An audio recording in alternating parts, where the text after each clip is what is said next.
ancient Egyptians may have given cats the personality to conquer the world.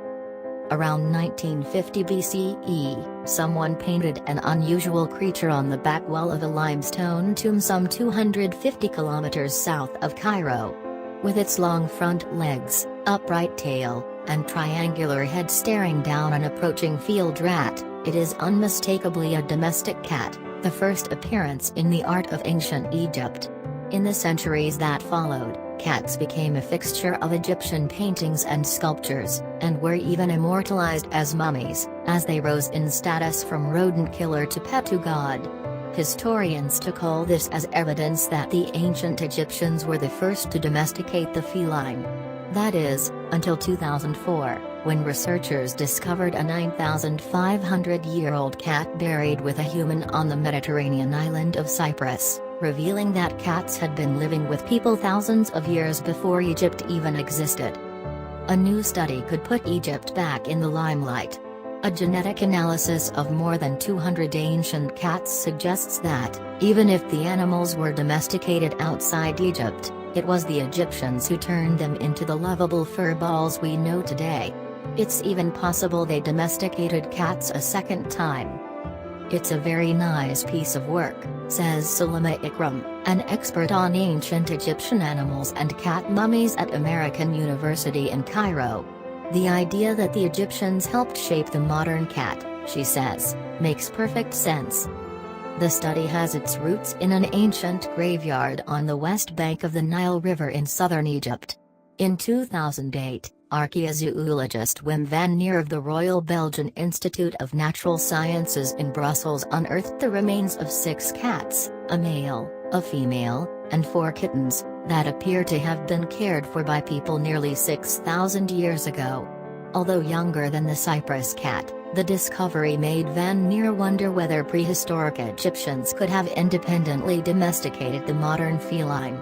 Scientists more or less forgot about Egypt after the Cyprus find, he says.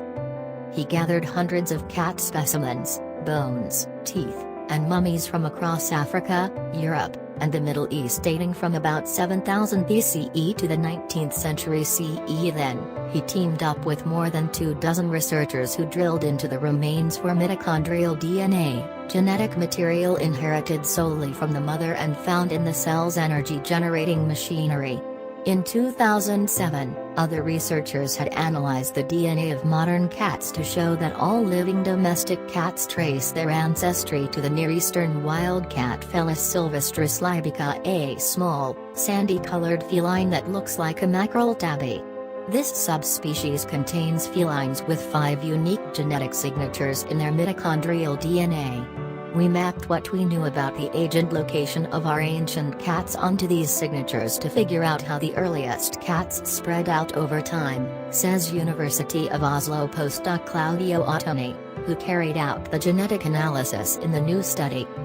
The world's first cats all appear to sport the same Libica subtype, mitochondrial type A. This genetic signature pops up at least 9,000 years ago in what is now Turkey, the team reports today in Nature Ecology and Evolution. Archaeologists think that, perhaps about 10,000 years ago, wild cats in this region, with the southern coast just a few dozen kilometers from Cyprus, slunk into early farming villages to hunt rodents and eventually self-domesticated into modern cats.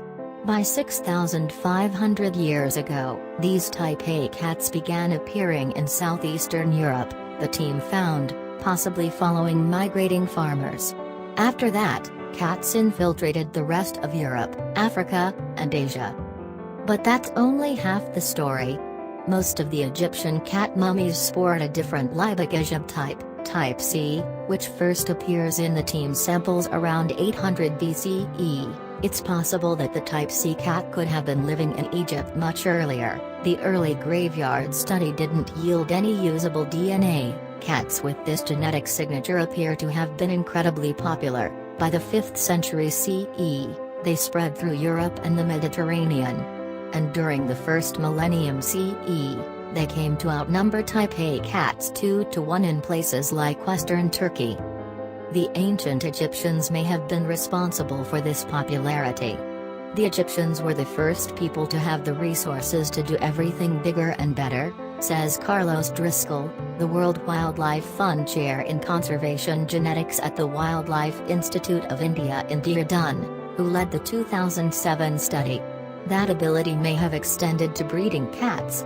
As the Egyptians bred more and more felines, Driscoll speculates, they would have selected for the ones that were easiest to have around, more social and less territorial than their predecessors.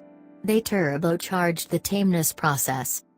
Egypt's art reflects this dramatic transformation. The earliest representations of cats depict a working animal, like the rat hunter in the limestone tomb. But over the centuries the felines begin to appear in more domestic contexts, hunting birds with people, wearing collars, and, by 1500 BC. Sitting under chairs at the dinner table.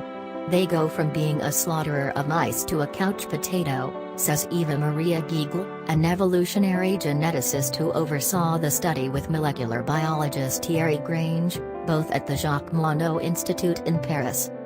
Still, it's unclear where these type C cats came from in the first place.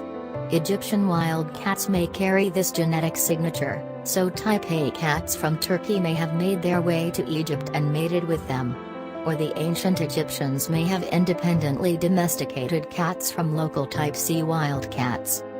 Ikram says a dual domestication makes sense, as other animals, including dogs and pigs, may also have been domesticated more than once. But Driscoll is skeptical, noting that many plants and animals in Egypt originally came from Turkey and the rest of the Near East. There's no reason to believe an independent domestication in Egypt. Either way, Type A and Type C cats eventually intermingled in Europe and beyond. Today's cats are likely a blend of both Turkish and Egyptian cats.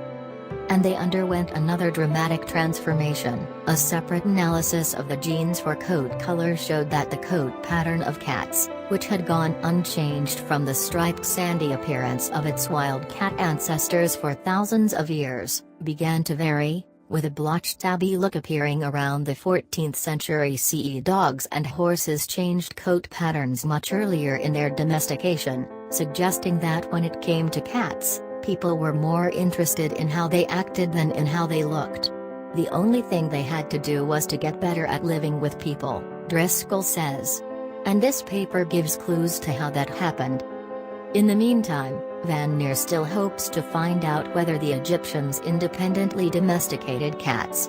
He's already begun traveling to museums in Vienna, searching their collections for ancient cat mummies and DNA that may fill in the missing history of man's most mysterious friend.